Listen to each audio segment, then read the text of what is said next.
राधे राधे मित्रों, आज हम आपके लिए यहाँ पर लेकर आए हैं भगवती गीता। दोस्तों, भगवती गीता देवी पुराण नामक उपपुराण के अंतर्गत समाहित है। उपपुराण होते हुए भी देवी के भक्तों में चिरकाल से देवी पुराण का बहुत प्रचार रहा है और संभवतः इसी कारण इसका एक नाम महाभागवत भी है। उल्लेखनीय है कि उक्त देवी पुराण प्रसिद्ध देवी भागवत महापुराण से सर्वथा भिन्न एक ग्रंथ है। देवी पुराण के अध्याय 15 से 19 तक कुल 5 अध्यायों में श्री भगवती गीता विस्तृत है। इसे ही पार्वती गीता भी कहा जाता है। पार्वती जी ने अपने पिता गिरिराज हिमालय के प्रति ब्रह्म विद्या का उपदेश किया है, जिसे जानने मात्र से प्राणी ब्रह्म स्वरूप हो जाता है। जो मनुष्य इसका पाठ करता है उसके लिए मुक्ति सुलभ हो जाती है। तो चलिए शुरू करते हैं। पहला अध्याय, आदिशक्ति का पार्वती नाम से हिमालय के यहाँ प्रकाट्य और दिव्य विज्ञान योग का उपदेश। नारद जी बोले, हे महादेव, परमेश्वरी सती जिस प्रकार अपने पूर्णावतार में पार्वती रूप से मैना के गर्भ में आई, उस कथा को कृपा पूर्वक बताएं। परमेश्वर यद्यपि उन जगदम्बा के जन्म कर्मादि की कथा अनेक पुराणों में सुनी गई है तथा ज्ञात भी है, तथापि उसे मैं आपसे ठीक तरह से सुनना चाहता हूँ, क्योंकि आप इस वृत्तांत को ठीक ठीक जानते हैं। महामते महादेव, इसलिए कृपा करके विस्तार पूर्वक वह कथा कहें। श्री महादेव जी बोले, हे मुनिश्रेष्ठ, गिरिराज और उनकी पत्नी मैना देवी त्रैलोक्य माता सनातनी और ब्रह्म रूपा दुर्गा देवी की महान उग्र तपस्या करके उन्हें पुत्री रूप में पाने की प्रार्थना की। भगवान शिव ने भी सती के विरह से दुखी होकर उन्हें प्राप्त करने का अनुरोध किया। अतः ब्रह्म रूपा जगदम्बिका स्वयं मैना के गर्भ में आई। तदनंतर देवी मैना ने शुभ दिन में कमल के समान मुख वाली सुंदर प्रभा वाली जगन माता भगवती को पुत्री रूप में जन्म दिया। मुनिवर, उस समय सर्वत्र पुष्प वृष्टि होने लगी। 10 दिशाओं में प्रकाश फैल गया और सुगंधित वायु बहने लगी। जब पर्वतराज ने सुना कि उनके यहाँ सुंदर कन्या ने जन्म लिया है, जो करोड़ों मध्याह्न कालीन सूर्य के समान तेजस्विनी, 3 नेत्रों वाली दिव्य स्वरूपा, बड़ी बड़ी आँखों वाली, 8 भुजाओं से युक्त और मस्तक पर अर्धचंद्र को धारण किए हुए है, तो उन्होंने जान लिया कि सूक्ष्मा परा प्रकृति ने ही अपनी लीला से उनके यहाँ अवतार ग्रहण किया है। उन्होंने हर्षित होकर ब्राह्मणों को प्रचुर धन, वस्त्र और हजारों दुधारू गौएं प्रदान की। तत्पश्चात वे बंधु बांधवों सहित शीघ्र ही कन्या को देखने पहुँचे। गिरिराज को आया जानकर मैना ने उनसे कहा, हे राजन, अपनी कमल नयनी पुत्री को देखिए। ये हम दोनों की तपस्या का फल है और सभी प्राणियों के कल्याण हेतु प्रकट हुई है। तब गिरिराज ने भी कन्या को देखकर उसे जगदम्बिका के रूप में जाना। भूमि पर सर झुकाकर प्रणाम करते हुए हाथ जोड़कर भक्ति पूर्वक गदगद वाणी से वे देवी से कहने लगे। हिमालय बोले, हे माता, हे विशालाक्षी, इस विलक्षण विचित्र रूप में आप कौन हैं? हे पुत्री, मैं आपको नहीं जान पा रहा हूँ, मुझे यथावत अपना वृत्तांत बताइए।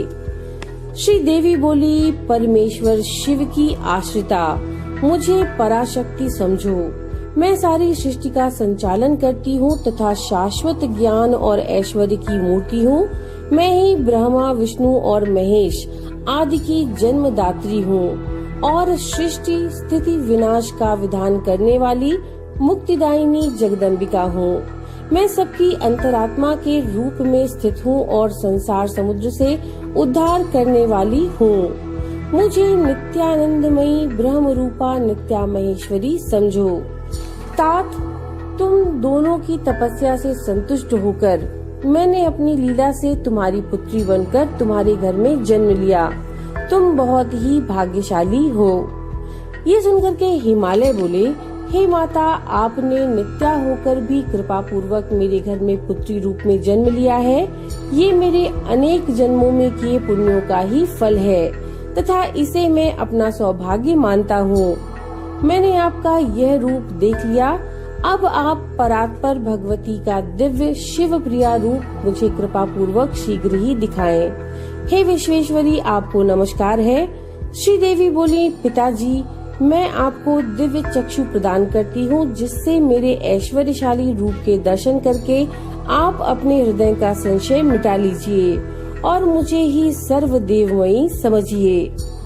श्री महादेव बोले, ऐसा कहकर गिरिराज हिमवान को दिव्य दृष्टि प्रदान करके जगदम्बा ने अपने अलौकिक माहेश्वर स्वरूप के दर्शन कराए। उनका वह ज्योतिर्मय रूप करोड़ों चंद्रमाओं की प्रभा से युक्त था। उनके मस्तक पर अर्धचंद्र की सुंदर लेखा विराजमान थी। उनके हाथ में श्रेष्ठ त्रिशूल और मस्तक पर जटाएं सुशोभित हो रही थीं। हजारों कालाग्नि की आभा के समान उनका रूप भयानक और उग्र था। उनके 5 मुख और 3 नेत्र थे तथा उन्होंने सर्प का यज्ञोपवीत धारण कर रखा था। इस प्रकार व्याघ्र चर्म को धारण किए हुए तथा श्रेष्ठ सर्पों के आभूषण से सुशोभित उनके उस रूप को देख करके हिमवान बड़े चकित हुए। तब उनकी माँ मैना ने कहा कि मुझे अपना दूसरा रूप दिखाइए। तब जगदम्बा ने अपने उस माहेश्वर स्वरूप को तिरोहित करके तत्क्षण ही दूसरा रूप प्रकट किया। मुनिश्रेष्ठ, उस सनातनी विश्व रूपा जगदम्बा की आभा शरत काल के चंद्रमा के समान थी। सुंदर मुकुट से उनका मस्तक प्रकाशमान था। वे हाथों में शंख, चक्र, गदा और पद्म धारण किए हुए थीं। उनके 3 सुंदर नेत्र थे। उन्होंने दिव्य वस्त्र, माला और गंधानुलेपन धारण कर रखा था। वे योगींद्र वृंद से वंदनीय थीं और उनके चरण कमल अति सुंदर थे तथा अपने हाथ, पैर, आँख, मुंह, सर आदि दिव्य विग्रह से वे सभी दिशाओं को व्याप्त किए हुए थीं।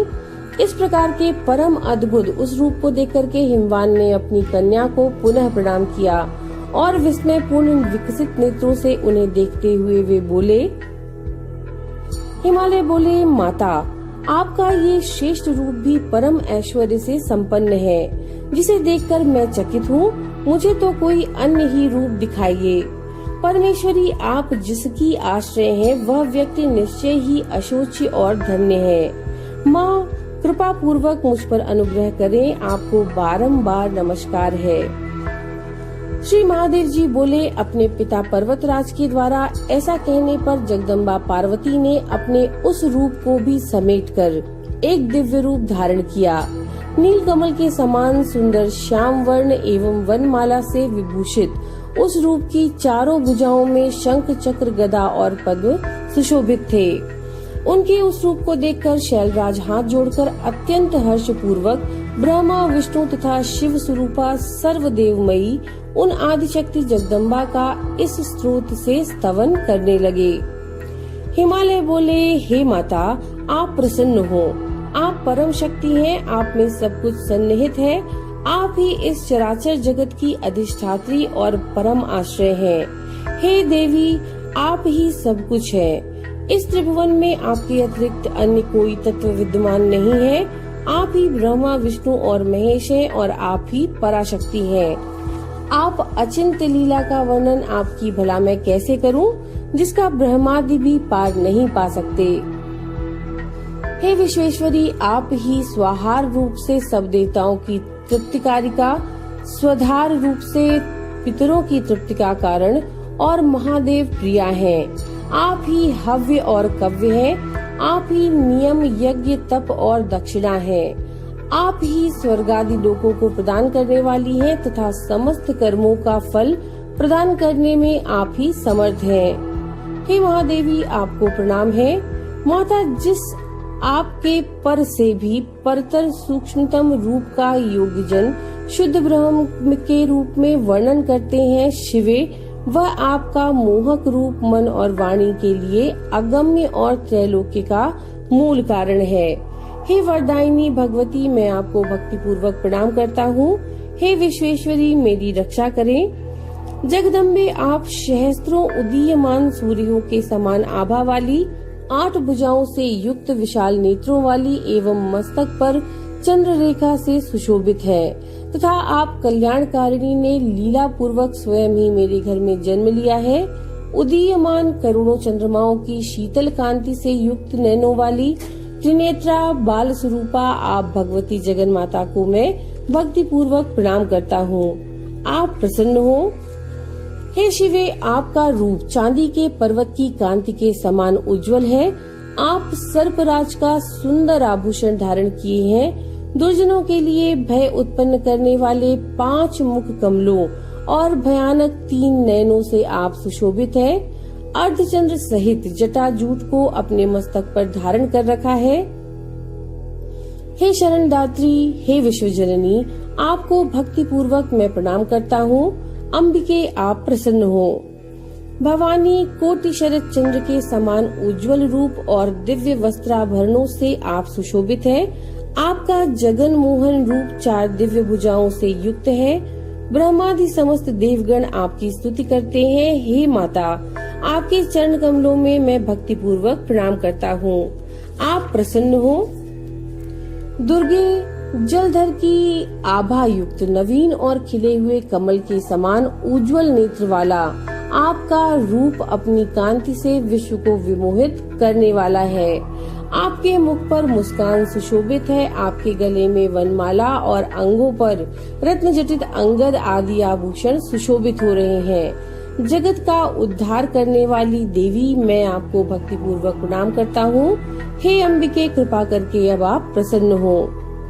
हे जगदम्बे, आपके विश्वात्मक रूप और गुण को सर्वात्मना वर्णन करने में 3 लोकों में देवता अथवा मनुष्य कोई भी सक्षम नहीं है। फिर मैं अल्पमति भला उसका वर्णन कैसे करूं? आप अपने स्वाभाविक गुणों से मुझ पर दया करते हुए अपनी परम माया से मुझे मोहित ना करें। हे विश्वेश्वरी, आपको नमस्कार है। आज मेरा जन्म और तप सफल हुआ। जो त्रिलोक जननी आप मेरी पुत्री के रूप में आई, माँ मैं धन्य और कृतार्थ हुआ, जो कि आपने नित्या प्रकृति होकर भी अपनी लीला से पुत्री भाव से मेरे घर में जन्म लिया। मैं मैना के भाग्य की भी क्या सराहना करूं, जिन्हें अपने सैकड़ों जन्मों के अर्जित पुण्य के प्रभाव से त्रिलोक जननी की भी जननी होने का सौभाग्य मिला। श्री महादेव जी बोले, मुने, इस प्रकार गिरिराज हिमालय के द्वारा प्रार्थना करने पर पर्वतराज पुत्री सहसा पूर्व के समान सुंदर रूप में हो गयी। मैना भी ये देखकर चकित हुई और अपनी पुत्री को ब्रह्म स्वरूपिणी जानकर गदगद वाणी से भक्ति पूर्वक ऐसा कहने लगी।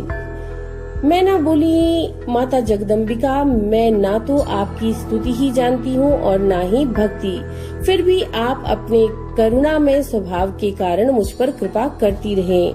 आप ही इस संसार की सृष्टि करती हैं, आप ही सभी कर्मों का फल प्रदान करती हैं, आप ही सभी का आधार हैं और आप ही सभी को व्याप्त करके स्थित रहती हैं। श्री देवी बोली, माता, आपने और पिताजी ने उग्र तपस्या से मुझ परमेश्वरी को पुत्री रूप में पाने के लिए आराधना की। आप दोनों के उस तप का फल देने के लिए ही लीला पूर्वक मैंने नित्या प्रकृति होकर भी हिमालय के द्वारा आपके गर्भ से जन्म लिया। श्री महादेव जी बोले, मुनिश्रेष्ठ, तब गिरिराज हिमालय ने उन देवी को बारंबार प्रणाम करके हाथ जोड़कर ब्रह्म विज्ञान की जिज्ञासा की। हिमालय बोले, हे माँ, आप बड़े भाग्य से मेरी पुत्री के रूप में आई हैं। यह आपकी लीला ही है, क्योंकि आप ब्रह्मादि देवगण और योगियों के लिए भी अगम्य और दुर्गम हैं। हे महेश्वरी, मैं आपके चरण कमलों की शरण में हूँ। माँ, क्योंकि आप काल की भी काल हैं, इसलिए आपको लोग महाकाली कहते हैं। आप मुझे कृपा पूर्वक उस उत्तम ब्रह्म विद्या की शिक्षा दें, जिससे मैं इस अपार संसार सागर को सरलता पूर्वक पार कर जाऊं। श्री पार्वती जी बोली, पिताजी महामते, सुनिए, मैं उस योग का सार बताती हूँ, जिसके जानने मात्र से प्राणी ब्रह्म स्वरूप हो जाता है। सद्गुरु से मेरे मंत्र को ग्रहण करके स्थिर चित्त होकर के साधक को शरीर, मन और वाणी से मेरा ही आश्रय ग्रहण करना चाहिए। मुमुक्ष को चाहिए कि वह मेरे में ही चित्त और प्राण को लगाए रखे। तत्पश्चात तत्परता पूर्वक मेरे नाम का जप करता रहे, मेरी गुण और लीला कथाओं के श्रवण में लगा रहे। वह मुझसे वार्तालाप करने वाला हो और मुझसे शाश्वत संबंध बनाए रखे तथा राजेंद्र, वह उत्तम साधक मेरी भक्ति में परायण होकर अपना चित्त मेरी पूजा के प्रति अनुरक्त रखे। उसे श्रुति तथा स्मृति में बताए गए अपने वर्णाश्रम धर्म के अनुसार विधि विधान से मेरा पूजन और यज्ञ आदि संपन्न करना चाहिए। सभी यज्ञ तप और दान से मेरी ही अर्चना करनी चाहिए। ज्ञान से मुक्ति होती है और भक्ति से ज्ञान होता है। धर्म से भक्ति का उदय होता है और यज्ञ यज्ञादि कर्म के ही रूप है। इसलिए मोक्षार्थी को धर्म रूपी यज्ञार्चन आदि के लिए मेरे इस रूप का आश्रय लेना चाहिए। पिताजी, सभी आकारों में एकमात्र मैं ही विद्यमान हूँ और स्वर्ग के देवता मुझ सच्चिदानंद रूपा के अंश से ही उत्पन्न हैं। इसलिए वेदोक्त सभी कर्मों से भक्ति पूर्वक मेरा ही अर्चन करना चाहिए। बुद्धिमान व्यक्ति को अन्य कोई भी विचार नहीं करना चाहिए। इस प्रकार अनासक्त भाव से कर्मों को संपन्न करके विशुद्ध अंतःकरण वाले मोक्षार्थी साधक को आत्मज्ञान की प्राप्ति में निरंतर प्रयत्नशील होना चाहिए। पुत्र मित्रादि से संबंधों में अनासक्त होकर वेदांतादि शास्त्रों के अभ्यास में दत्तचित्त रहना चाहिए। ऐसे साधक को काम क्रोध आदि विकारों का तथा सभी प्रकार की हिंसा का पूर्ण रूप से त्याग करना चाहिए। ऐसा करने से उसे निसंदेह पराविद्या का ज्ञान प्राप्त हो जाता है।